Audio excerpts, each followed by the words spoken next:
கோமதி, ராஜி, மீனா இவங்க எல்லாருமே ராகவன் வீட்டுக்கு வராங்க. ராகவனும் ராஜலக்ஷ்மி வீட்டில் இருக்க எல்லாருமே அவங்க எல்லாருமே பார்த்து வரவேற்று வீட்டுக்குள்ளே கூட்டிகிட்டு வராங்க. அப்போ வீட்டில் இருக்க எல்லாருமே இங்கே வந்திருக்கவங்க எப்படி இருப்பாங்களோ என்ன பண்ணுவாங்களோன்னு தெரியாமல் இங்கே மலருக்கு தான் ஒரு விதமான கஷ்டம் இருக்குது.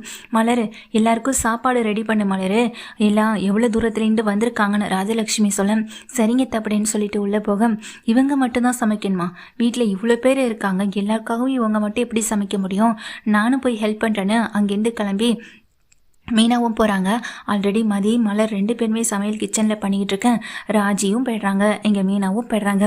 பரவாயில்லையே, உங்கள் மருமகளுக்களும் நல்லா சமைப்பாங்க போலையேன்னு ராஜலக்ஷ்மி சொல்ல, ஆமாம், எப்போதாவது தான் வீட்டில் சமைப்பாங்க, மற்றபடி வீட்டில் எல்லாத்தையும் நான் தான் பார்த்துப்பேன்னு அங்கே கோமதி சொல்ல, அது சரி, ஏன் மருமகளுங்க யாரும் சரியாக சமைக்க மாட்டாங்களா அப்படின்னு ராஜலக்ஷ்மி கேட்க, அப்படியெல்லாம் ஒன்றும் இல்லை, நல்லா தான் சமைப்பாங்க.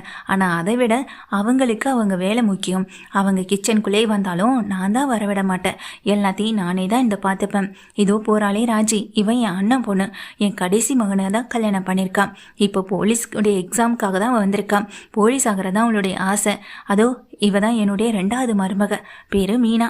அவளும் இப்போ கவர்மெண்ட் எக்ஸாம் எழுதி அதில் பாஸ் பண்ணி இப்போ கவர்மெண்ட் ஜாப்ல இருந்துகிட்டு இருக்கான். அவளை கல்யாணம் பண்ணியிருக்க என்னுடைய 2வது பையன் இங்கே செந்திலும் அதே கவர்மெண்ட் வேலையில தான் இருக்கான் அப்படின்னு சொல்ல, ஓ அப்படியான்னு சொல்லிட்டு இங்கே ராஜலட்சுமி இங்கே ராகவனை பார்க்க, ராகவன் அப்படி எதுவுமே பேசாமல் இருக்காங்க. வெளியே வந்த மதி இதெல்லாம் கேட்டுட்டு, இந்த மாதிரியான ஆளுங்க கிட்டே இருந்தாவது இவங்க ஏதாவது கற்றுக்குறாங்களான்னு பார்ப்போம்னு நினச்சிட்டு திரும்ப உள்ளே போயிடுறாங்க. உடனே ராஜலக்ஷ்மியும், அப்போ உங்களுக்கு மூத்த பையன் இருக்காரான்னு சொல்ல, ஆமாம், எனக்கு 2 பொண்ணு 3 பையன். முதல்ல குழலின்னு ஒரு பொண்ணு, அவளுக்கு கல்யாணம் ஆயிடுச்சு, அவள் புருஷன் வீட்டில் இருக்கான். இன்னொன்று இங்கே சரவணன், அவன் தான் எனக்கு மூத்த பையன், அவனுக்கு கல்யாணம் ஆயிடுச்சு அப்படின்னு சொல்ல, அந்த மருமக என்ன பண்ணிக்கிட்டு இருக்கான் அப்படின்னு கேட்க, அவள் வீட்டில் தான் இருக்கான், இப்போ தான் ப்ரெக்னெண்ட்டாக இருக்கா, அவங்க அம்மா வீட்டில் விட்டுட்டு வந்திருக்கோன்னு இங்கே கோமதி நடந்த விஷயத்தையும் எதையுமே சொல்லாமல் இதை மட்டும்தான் சொல்கிறாங்க.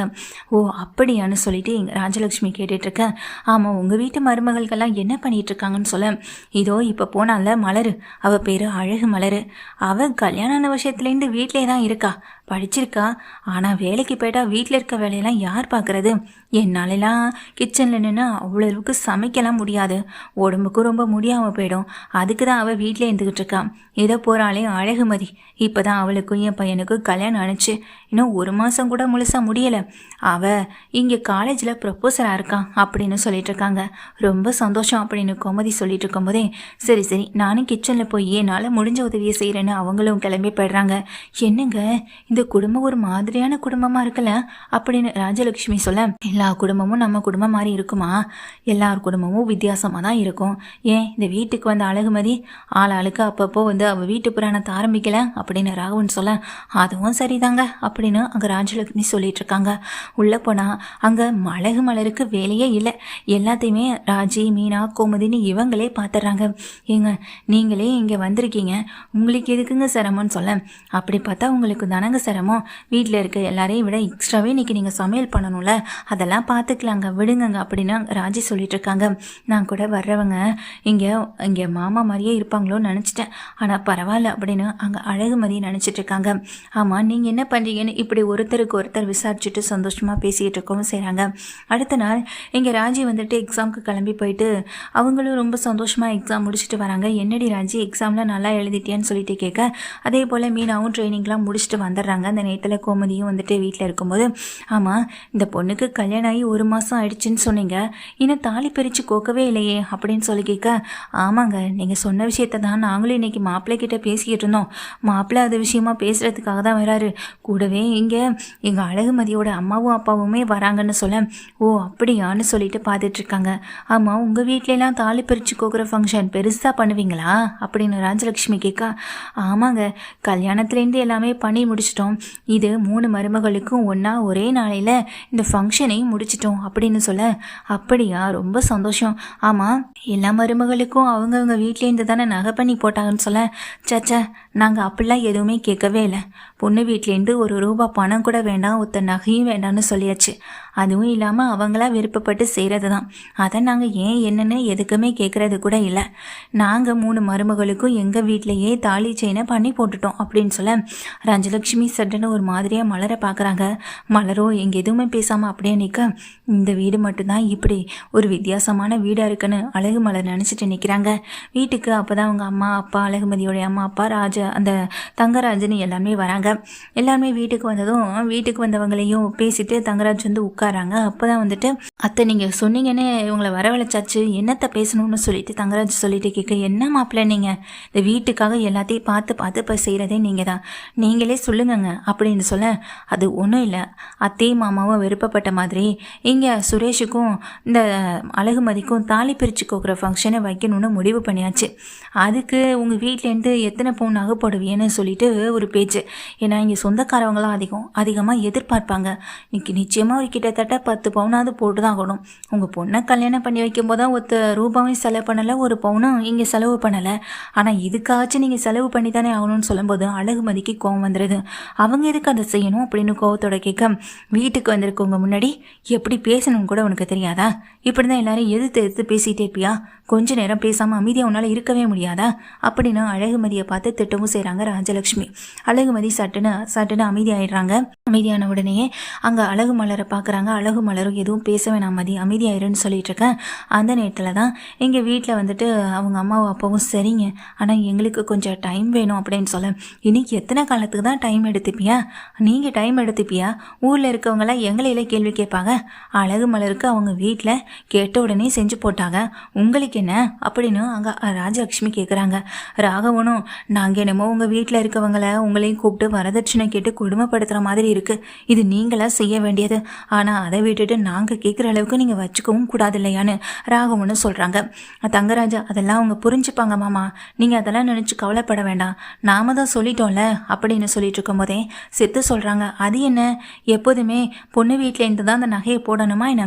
இதோ இவங்க சொன்ன மாதிரி இங்கே மாப்பிள்ளை வீட்டிலேருந்தோ இந்த நகையை போடலாம்ல, அதுவும் என்னமோ முறைப்படி நம்ம பொண்ணு பார்க்க போய் பொண்ணு பார்த்து, இல்லை இங்கே சுரேஷ் அண்ணன் இந்த பொண்ணை தான் கல்யாணம் பண்ணிக்கணும் லவ் பண்ணி இங்கே கல்யாணம் பண்ணி கூட்டிகிட்டு வந்த மாதிரில இருக்குது. பாக்யராஜனை மலரண்ணியை லவ் பண்ணி கல்யாணம் பண்ணி கூட்டிகிட்டு வந்தது, அதனால் நீங்கள் அவங்க வீட்டிலேருந்து எதிர்பார்த்தீங்க, அவங்க வீட்டிலேருந்து தான் பொண்ணு நல்லா வாழணுன்றதுக்காக போட்டாங்க. ஆனால் இங்கே அப்படி இல்லைல்லம்மா, இங்கே மதிய அன்னைக்கு கொஞ்சம் கூட விருப்பமே இல்லாமல் நடந்த கல்யாணம், அவங்க வீட்டில் இருக்கவங்களையும் நைட்டோட நைட்டாக நடத்தி இங்கே கூட்டிகிட்டு வந்து நடத்தப்பட்ட ஒரு கல்யாணம். இப்போ அவங்கள கூப்பிட்டு நகை கேட்குறது சரியாமா அப்படின்னு சொல்ல, டேய் உனக்கு என்னடா தெரியும், இந்த வீட்டில் சின்ன பையனாக இருக்குன்னா சின்ன பையனாகவே இரு, அதை விட்டுட்டு எல்லாத்தையும் மூக்க நுழைச்சிட்டு இருக்காதுன்னு சொல்லும்போது, இல்லை நம்ம தங்கராஜ் மாமா தானே இந்த கல்யாணத்தை நடத்தி வச்சாரு, அப்போ அவர் தானே இதுக்கு முழு பொறுப்பு, என்ன மாமா நான் சொல்கிறது சரிதானே அப்படின்னு சித்தி எப்போதுமே விளையாட்டுத்தனமாக சொல்லவும் செய்கிறாங்க. அதுக்கு எங்கள் சபையில் எல்லாமே இருக்கிறதுனால வேறு வழி இல்லாமல் தங்கராஜ் அமைதியாக இருக்க, தங்கராஜ் மாமா தானே இங்கே மதிய அண்ணியை கூட்டிகிட்டு வந்து நம்ம அண்ணனுக்காக கல்யாணம் பண்ணி வச்சது, அப்போ தங்கராஜ் மாமா தானே எல்லாத்தையுமே எடுத்து பார்த்துக்கவும் செய்யணும் அப்படின்னு சொல்ல, அதுக்கு எதுவுமே பேச முடியல. உடனே சித்து அம்மாவை பார்த்துட்டு, அம்மா நீயும் தானே இங்கே அக்காவுடைய கல்யாணத்துக்காக, அதாவது அக்காவுக்கு தாலி பிரித்து கோக்க போடணும் அப்படின்றதுக்காக ரேவதி அக்காவுக்கு எடுக்கும்போது நீயும் ஒரு 10 பவுனில் ஜெயின் எடுத்துக்கிட்ட, தங்கராஜ் மாமா தானே உனக்கு அதை எடுத்து கொடுத்தாரு, வெயிட்டாக இருக்குன்னு அதை நீ எடுத்து போடாமல் உள்ள பீரோவில் பாத்திரமா பூட்டி வச்சுருக்க தானே செய்கிறேன், ஏன் அதை எடுத்து கொடுத்தானம்மா அப்படின்னு சொல்லும்போது தங்கராஜுக்கோ ராஜலட்சுமிக்கும் ஊக்கறுபட்டு போயிடுது. எதுவுமே பேச முடியலை. தங்கராஜை பார்க்குறாங்க, மாமா அது சும்மா பீரோவில் இருக்கிறதுக்கு அதை எடுத்து கொடுத்தா அண்ணியாவது போட்டுப்பாங்கள்ல அப்படின்னு சொல்லும்போது இங்கே உடனே தங்கராஜ் என்ன பண்ணுறாங்க, ராஜலட்சுமியை பார்க்குறாங்க. சித்து சொல்கிறது சரிதானே, வேறு வழி இல்லை, அந்த இடத்துல அவர் அப்படி தான் பேசி ஆகணும், சித்து சொல்கிறது சரிதானே, நீங்கள் அந்த நகையை எடுத்து கொடுங்கத்த அப்படின்னு சொல்ல, இல்லை மாப்பிள்ள அது நீங்கள் எனக்கு ஆசையாக எடுத்து கொடுத்ததுன்னு சொல்ல, ஆசையாக எடுத்து கொடுத்தேன் ஆனால் நீங்கள் தான் போடவே இல்லையத்த, அதனால என்ன நம்ம மதி போட்டு போகட்டும், சித்து சொல்கிறது மாதிரி நான் தானே மதியை இந்த வீட்டுக்கு கூட்டிகிட்டு வந்தேன், அதனால் அழகுமதிக்கு அந்த நகையை போட்டுடலாம், அவங்க வீட்டில் நம்ம எதுவுமே கேட்க வேண்டாம்னு சொல்லும்போது அங்கே நிற்கிற மீனா, ராஜி, கோமதி 3 பேருமே அதிர்ச்சியோட பார்க்குறாங்க. என்ன இது, இவங்க இந்த குடும்பம்னு எல்லாமே வித்தியாசமாக இருக்குது, நல்ல வேலை ராஜி நம்ம இந்த மாதிரி குடும்பத்தில் வந்து மாட்டிக்கவே இல்லை அப்படின்னு அங்கே மீனா சொல்லும்போது ராஜியும் ஆமாக்கா அப்படின்னு சொல்லிட்டு இருக்காங்க. ஆனால் பாவம் இவங்க 2 பேர் தான் சொல்ல, பாவம் நாங்கள் 2 பேரும் இல்லை, இனிமேல் இந்த வீட்டில் யார் பாவம்னு போக போக தெரியும்னு மதி வந்துட்டு ராஜி பக்கத்தில் வந்து சொல்கிறாங்க. ராஜியும் சிரிச்சுட்டே நிற்க, அந்த நகையை கொண்டு வந்து இங்கே தங்கராஜ் கையில் கொடுக்க, இந்த நகையை போட்டலாம் பார்க்க புதுசாக பளிச்சுன்னு தானே இருக்குது, அதனால என்ன நாமளே இந்த நகையை அழகுமதிக்கு போட்டலாம், நம்ம வீட்டு பொண்ணு நம்ம தானே அந்த பொண்ணுக்கு போனோம், ரேவதிக்கு நான் தானே செஞ்சு போட்டேன், அது போல் இதே மாதிரி இருந்துட்டு போகட்டும் அப்படின்னு சொல்ல, இது கேட்ட உடனேயே இங்கே ராஜலட்சுமி முகமும் வாடி போயிடுது. அந்த வீட்டில் இருக்க மற்றவங்க முகமெல்லாம் பிரகாசமாக இருக்கு. இதெல்லாம் இங்கே அழகுமதிக்கு விருப்பமே இல்லைனாலும் மற்றவங்களுக்காக அதை ஏற்றுக்கிட்டு நடத்தக்கூடிய ஒரு விஷயந்தான். அவங்க அம்மாவை அப்பாவே வெளியே அனுப்ப வந்த இங்கே அழகுமதி, நான் தான் உங்களை வர வேண்டாம்னு சொன்னலை, பின் எதுக்கு இங்கே வந்துக்கிட்டே இருக்கீங்கன்னு சொல்ல, வேறு என்னடி பண்ணுறது, உனக்கு விசேஷம் வைக்கணும்னு சொன்னாங்க, அதனால தாண்டி வந்தோன்னு சொல்லும்போது, இந்த விசேஷம்லாம் நடக்கும்போது நடக்கட்டும், தேவையில்லாமல் அவங்க அதை கேட்குறாங்க இதை கேட்குறான்னு எங்கேயும் கடன் வாங்கிட்டு இருக்காதீங்க, அடுத்து தங்கச்சி இருக்கா, அவளுக்கு படிப்பு, அடுத்து அவள் கல்யாணம்னு நிறைய இருக்குது, அந்த வேலையை மட்டும் நீங்கள் பார்த்தா போதும்னு சொல்லி அம்மா அப்பாவையும் திட்டி அனுப்பி வச்சிடறாங்க.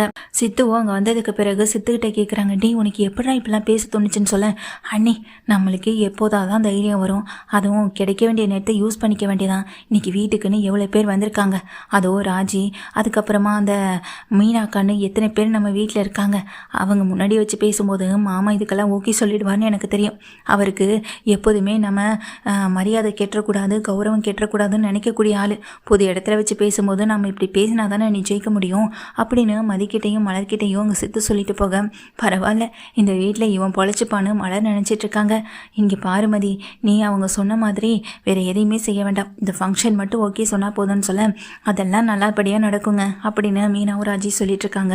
ஃபங்க்ஷன் எப்போன்னு சொல்லி கேட்க, அதுக்கு இனிமேல் அவங்க நல்ல நாள் பார்த்து இனிமேல் தான் செய்வாங்க, அது வரைக்கும் நீங்கள் இருப்பீங்களா, நீங்கள் இருந்தால் ரொம்ப ஜாலியாக இருக்கும்னு அங்கே அழகு மலர் சொல்ல, அது வரைக்கும் இருப்போமான்னு தெரியல, 5 நாள் தானே, நாங்கள் எப்படியும் கிளம்பி தானே ஆகணும், அத்தை வேற வீட்டை போய் போட்டு வந்து இத்தனை நாள் இருந்ததே இல்லை, அவங்க இருக்கிறதே பெரிய விஷயந்தான்னு சொல்லிட்டு இருக்காங்க மீனாவும். மொத்தத்தில் எல்லாரும் ஒன்று சேர்ந்து சந்தோஷமாக இருக்க, தன்னுடைய நகை போச்சு அப்படின்ற ஒரு கவலையில் இங்கே ராஜலக்ஷ்மி இருக்காங்க. இப்படி 10 பவுன் நகையை கேட்டு பொது இடத்துல மூக்கறுப்பட்டு கடைசியில் நகையை இழந்துட்டு உட்காந்துருக்காங்க இங்கே ராஜலக்ஷ்மி.